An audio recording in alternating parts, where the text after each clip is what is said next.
পড়ার বিষয় পক্ষ থেকে বলছি, এইবার যারা ক্লাস 11-এ উঠবে তা তোমরা জানো তোমাদের এবার সেমিস্টারে পরীক্ষা হবে, যারা 11-এ উঠবে কেবলমাত্র তাদের, এবং সেই সেমিস্টারের পদ্ধতি বা সিলেবাস কী হবে, কবে পরীক্ষা হবে, পাস ফেল পদ্ধতি কী হবে, বা তোমরা রেজাল্ট কী তৈরি করা হবে, এই বিষয়ে তোমাদের সামনে আমরা পড়ার বিষয় পক্ষ থেকে হাজির হয়েছি। আজকে আমরা এই নতুন সিলেবাস সম্পর্কে আলোচনা করব। কাজেই তোমরা যারা এবার মাধ্যমিক দিয়েছো, আর কিছুদিনের মধ্যে অর্থাৎ মে মাসের 1, 2, 5 তারিখের মধ্যেই রেজাল্ট বেরিয়ে যাবে, এবং তোমাদের কোন সাবজেক্ট নেবে তা নেবে, এটা কিন্তু তার উপর খুবভাবে তোমাদের জানাটা দরকার। তা চলো আমরা শুরু করি। ক্লাস 11 এবং 12-এ টোটাল বিষয় সাবজেক্ট আছে 62টি, অর্থাৎ সায়েন্স, আর্টস এবং কমার্স মিলিয়ে এই 62টি বিষয় আছে। তার মধ্যে 49টি বিষয় এর সিলেবাস পর্ষদ থেকে পরিবর্তন করা হয়েছে। সবচেয়ে বেশি পরিবর্তন হয়েছে বাংলা, ইতিহাস এবং ইংরেজি। তবে বিজ্ঞান বিষয়ে তেমন কোনো পরিবর্তন হয়নি। তবে জীববিদ্যা অর্থাৎ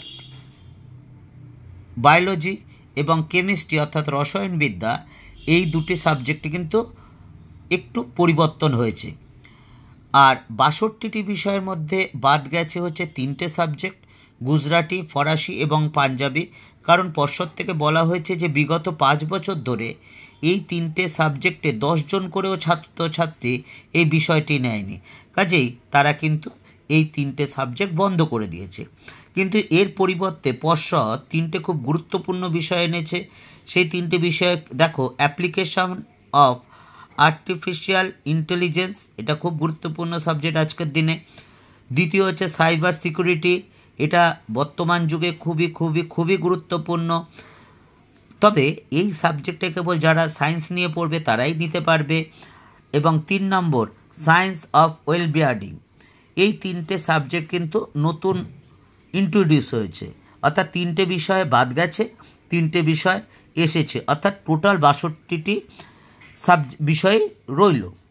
এইবার দেখো, আর 2টো সাবজেক্টের নাম পরিবর্তন করা হয়েছে। অ্যাগ্রোনমিটা হয়েছে এগ্রিকালচার, আর ফিজিক্যাল এডুকেশন 11-12-এর যে ফিজিক্যাল এডুকেশন, সেই বিষয়টার নামকরণ করা হয়েছে হেলথ অফ ফিজিক্যাল এডুকেশন।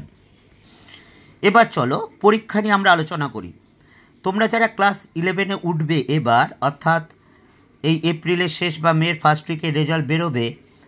এই 11 এবং 12 বোর্ড 4টে সেমিস্টার পরীক্ষা দেবে, অর্থাৎ 11-এ 2টো সেমিস্টার আর 12-এ 2টো সেমিস্টার। 11-এর 2টো সেমিস্টার যে হবে, যেই 2টো সেমিস্টার নেবে স্কুল, আর 12-এর 2টি যে সেমিস্টার হবে সেটা সংসদ নেবে, অর্থাৎ উচ্চ মাধ্যমিক শিক্ষা সংসদ, এবং সেটি তোমরা কিন্তু অন্য স্কুলে গিয়ে পরীক্ষা দিতে হবে, যেমন মাধ্যমিক তোমরা দিয়েছিলে।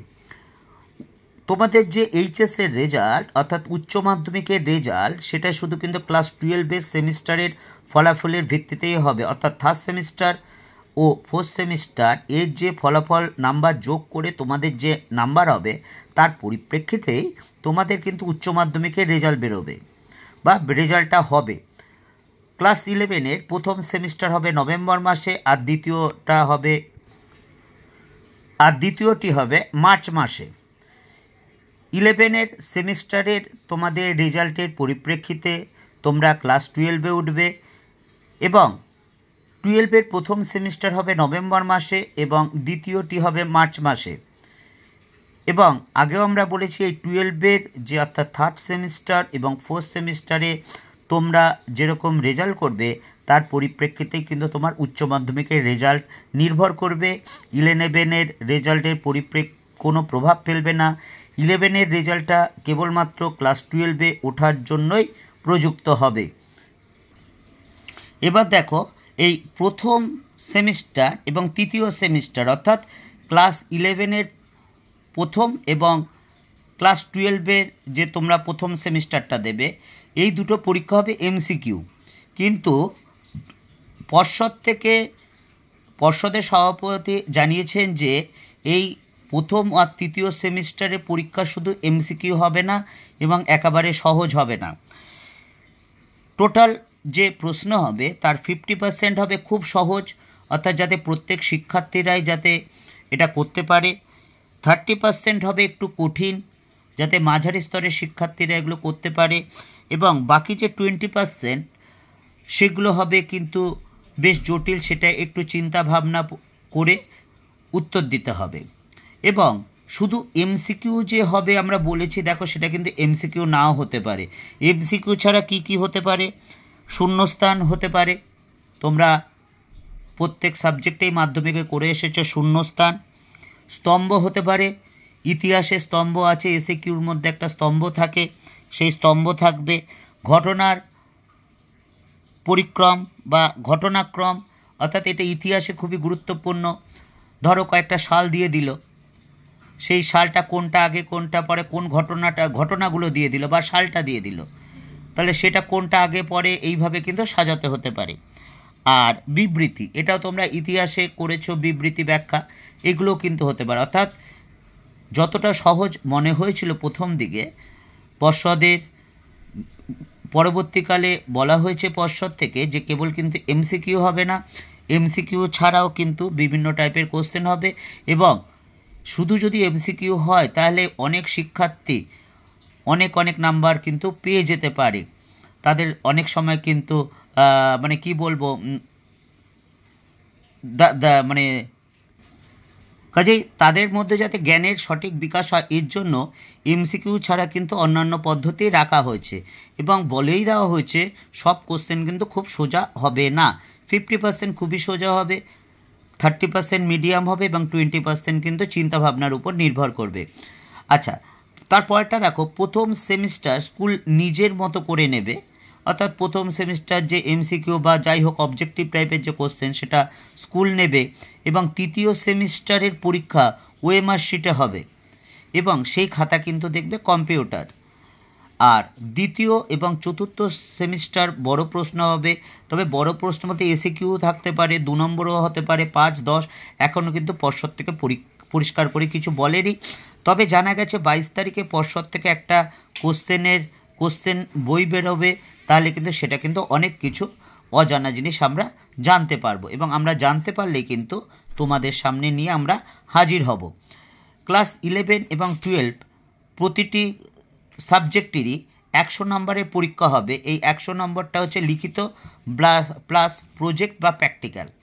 আমরা জানি ক্লাস 11-12 যেগুলো সায়েন্স সাবজেক্ট না, অর্থাৎ প্র্যাকটিক্যাল বিষয় নয়, সেগুলোতে লিখিত পরীক্ষা হয় 80 নাম্বার এবং প্রজেক্ট হয় 20 নাম্বার। আবার যেগুলো প্র্যাকটিক্যাল আছে, ধরো বায়োলজি, কেমিস্ট্রি, ফিজিক্স, জিওগ্রাফি, এই সাবজেক্টগুলো লিখিত পরীক্ষা হয় 70 নাম্বার আর প্র্যাকটিক্যাল হতো 30 নাম্বার। আচ্ছা, এবার কোনো শিক্ষার্থীর যদি এমন কোনো সাবজেক্ট থাকে যেখানে তার প্র্যাকটিক্যাল আছে, যেমন আমরা বায়োলজি, ভূগোল বা কেমিস্ট্রি, এগুলো তারা 11 বা 12 দুটো সেমিস্টারই লিখিত পরীক্ষা দেবে 100 নাম্বার। ধরো কারো ভূগোল আছে ক্লাস 11, তাহলে 11 সে লিখিত পরীক্ষা দেবে 70 নাম্বারে, বা 12-এও লিখিত পরীক্ষা দেবে 70 নাম্বারে আর প্র্যাকটিক্যাল 30 নাম্বারে। অর্থাৎ এবার একটা সেমিস্টারে এটা ভাগ হবে, অর্থাৎ 70 নাম্বারের লিখিত পরীক্ষাটা হবে, অর্থাৎ ফার্স্ট সেমিস্টার বা সেকেন্ড সেমিস্টারে লিখিত পরীক্ষা হবে 35 নাম্বার আর প্রজেক্ট হবে 15 নাম্বার, তাহলে 50 নাম্বার হয়ে গেল।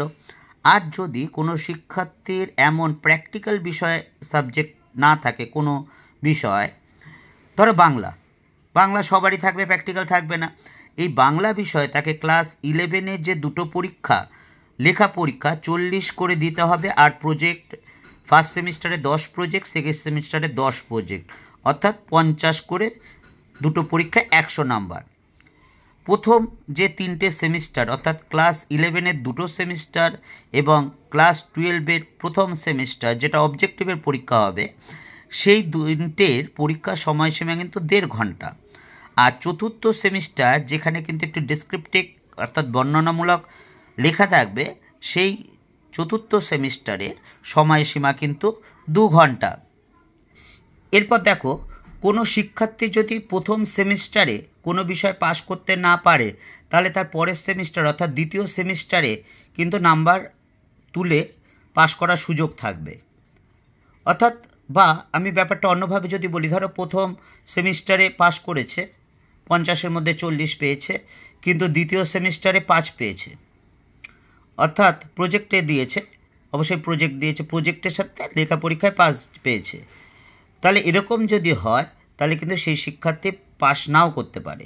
কারণ শিক্ষাবিদদের মতে যদি এটাই হয়ে যায় তাহলে কিন্তু একটা সেমিস্টারে গুরুত্ব হারিয়ে ফেলবে। এর জন্য পর্ষদ থেকে চিন্তাভাবনা করা হচ্ছে যে প্রত্যেকটি সেমিস্টারে পাস নাম্বার অবশ্যই তুলতে হবে। যেমন আমরা জানি এখন অবধি, অর্থাৎ এইবার যারা ক্লাস 12-এ উঠেছে তাদের থেকে 80-র মধ্যে কিন্তু 24 নাম্বার পাস পেতেই হবে, অর্থাৎ 24 নাম্বার পেতেই হবে প্রত্যেকটা সাবজেক্টে, আর প্রজেক্টে কিন্তু 6 পেতেই হবে।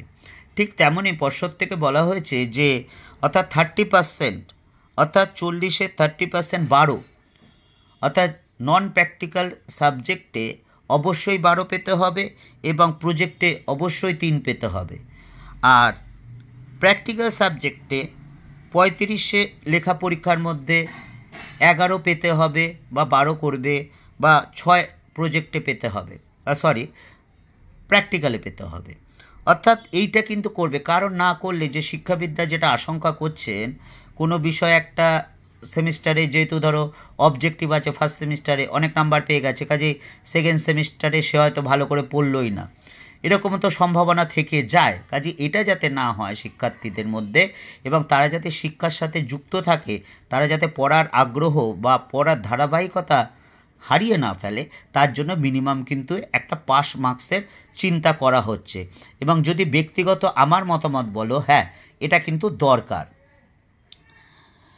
এবার দেখো, কোনো শিক্ষার্থী যদি লিখিত পরীক্ষায় পাশ করেছে, অর্থাৎ ধরো বাংলায় কোনো প্র্যাকটিক্যাল সাবজেক্ট নেই, সেই শিক্ষার্থী ধরো বাংলায় 40-এ 40ই পেয়েছে, 40ই পেয়েছে, কিন্তু প্রজেক্টে দেখা গেল সে পাশ করতে পারেনি বা প্রজেক্ট জমা দেয়নি, তাহলে কিন্তু সেই শিক্ষার্থী ফেল বলেই গণ্য করা হবে। অর্থাৎ তোমাকে প্রজেক্টে পাশ করতেই হবে, যেটা আমরা স্কুলে বারবার বলি যে প্রজেক্ট কিন্তু জমা দিতেই হবে এবং প্রজেক্টে পাশ করতেই হবে। তোমরা সে 100% মার্কস পেলেও, অর্থাৎ লিখিত যে পরীক্ষা তাতে 100% মার্কস পেলেও কিন্তু তোমাদের প্রজেক্টে অবশ্যই পাশ করতে হবে। কাজে প্রজেক্টে যদি পাশ না করো তাহলে কিন্তু তোমাদের ফেল বলেই গণ্য হবে। কাজে তোমরা যারা ক্লাস 11-এ উঠেছো তারা কিন্তু এটা অবশ্যই ভালো করে মাথায় ঢুকিয়ে নাও যে প্রজেক্টে তোমাকে কিন্তু অবশ্যই অবশ্যই অবশ্যই পাশ করতে হবে। আর লাস্ট দেখো, আমরা আগেও বলেছি 22শে এপ্রিল বোর্ড থেকে একটি মডেল কোশ্চেন বই প্রকাশ করবে, অর্থাৎ কেমন প্রশ্ন হতে পারে বিভিন্ন সাবজেক্টের, যে 62টে সাবজেক্ট আছে সেটা বেরোলে আমরা কিন্তু অনেকটা এই বিষয়ে পরিষ্কার ধারণা হবে, তখন কিন্তু তোমাদের আরও ভালো করে বলতে পারবো। কাজেই 22 তারিখ অবধি, আজকে 20 তারিখ হয়ে গেল, 22 তারিখ ওয়েট করো, তারপর আমরা অবশ্যই জানাবো। এবং আমরা এই ভিডিওতে কিছুদিনের মধ্যেই তোমাদের যে সাবজেক্টের সিলেবাস আছে তা নিয়ে আলোচনা করব। যদি ভিডিওটি ভালো লাগে অবশ্যই সাবস্ক্রাইব করো এবং বেল আইকন টিপে রেখো, কারণ এরকম আরও ভিডিও পেতে যাতে তোমরা সাথে সাথে নোটিফিকেশান পাও তার জন্য কিন্তু বেল আইকনটা টিপে রেখো। অগ্রিম শুভেচ্ছা রইল। মাধ্যমিক পরীক্ষা তোমাদের অবশ্যই ভালো হবে, কারণ এবার খুব ভালো নাম্বার উঠবে, ফেল প্রায় করবে না বললেই চলে। এটাই পর্ষদ থেকে যতটুকু জানা গেছে ততটুকু তোমাদের সাথে শেয়ার করলাম। আবার বলছি, ভালো লাগলে অবশ্যই লাইক করো, সাবস্ক্রাইব করো এবং বন্ধুদের দেখতে বলো। তোমাদের যদি উপকার হয় বা তোমাদের যদি ভালো লাগে পড়ার বিষয় পক্ষ থেকে, এটাই কিন্তু আমাদের সাফল্য, এটাই আমাদের আনন্দ। অগ্রিম শুভেচ্ছা রইল, মাধ্যমিকের রেজাল্ট রইল এবং অগ্রিম শুভেচ্ছা রইল তোমরা ক্লাস 11-এ তোমাদের সাবজেক্টের পছন্দের সাবজেক্টের মতো যাতে ভালোবাসার সাবজেক্টের নিয়ে যাতে ভর্তি হতে পারো, ইচ্ছা মতো স্কুলে, ভালো লাগার স্কুলে, এই প্রার্থনা করি।